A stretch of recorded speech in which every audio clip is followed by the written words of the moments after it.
Dark ambient music fades in. Vintage comic panels flicker on screen. Narrator calm, intense tone. Before Netflix documentaries, before best-selling podcasts, there was ink, blood red, hand-drawn panels that told the darkest stories ever committed to paper. This is the world of true crime graphic novels, where real murder meets illustrated madness. The first true crime comic book exploded onto the scene in 1942. Its name, Crime Does Not Pay. And pay it did, with a readership of over 6 million. It turned gangsters like Babyface Nelson and Machine Gun Kelly into pulp icons. But success came at a cost. In 1953, U.S. Senate hearings on juvenile delinquency linked comics to moral decay. The Comics Code Authority was born. Overnight, true crime comics were branded taboo. The era of raw, unapologetic crime storytelling was over. Or so they thought.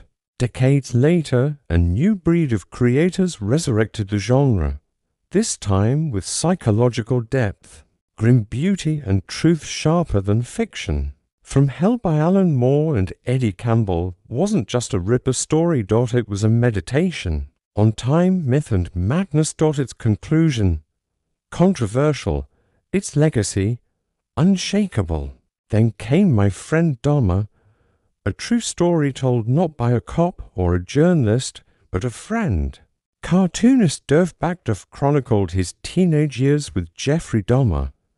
Before the killings, not gore, not blood, but a quiet, chilling build-up to evil.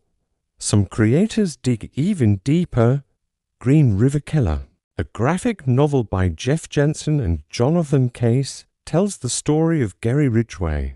49 confirmed victims, dumped in overgrown fields near Washington's Green River. Here's the twist. The detective who hunted Ridgway for decades was Jeff Jensen's father. This isn't just a murder story.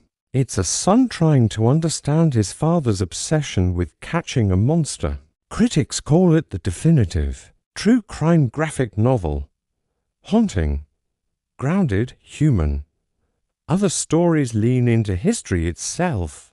In The Butcher of Paris, we meet Dr. Marcel Petiot, a killer operating during the Nazi occupation of Paris. He lured Jews and resistance members with promises of escape, then murdered them, burned their bodies in his furnace. To 3 confirmed dead, dozens more suspected. The book, by Stephanie Phillips and Dean Kotz, examines how one man weaponized hope in the darkest time in modern history. Then there are the icons.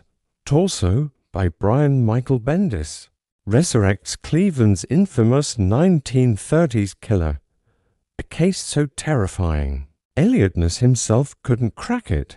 And in Did You Hear What Eddie Gein Done?, we revisit America's most mythologized killer, the inspiration behind Psycho, Silence of the Lambs, Texas Chainsaw Massacre. Powell and Schechter don't just retell Gein's story. They dissect the monster and the culture that made him infamous. True crime graphic novels aren't just about the murders, they're about memory, trauma, and the systems that fail us. Set during the hunt for the Yorkshire Ripper, Becoming Unbecoming is part memoir, part indictment. It's not just about the killer, but about how society treats victims, how shame spreads like blood. These are the stories behind the panels. Where truth bleeds into art, and monsters are drawn, one line at a time.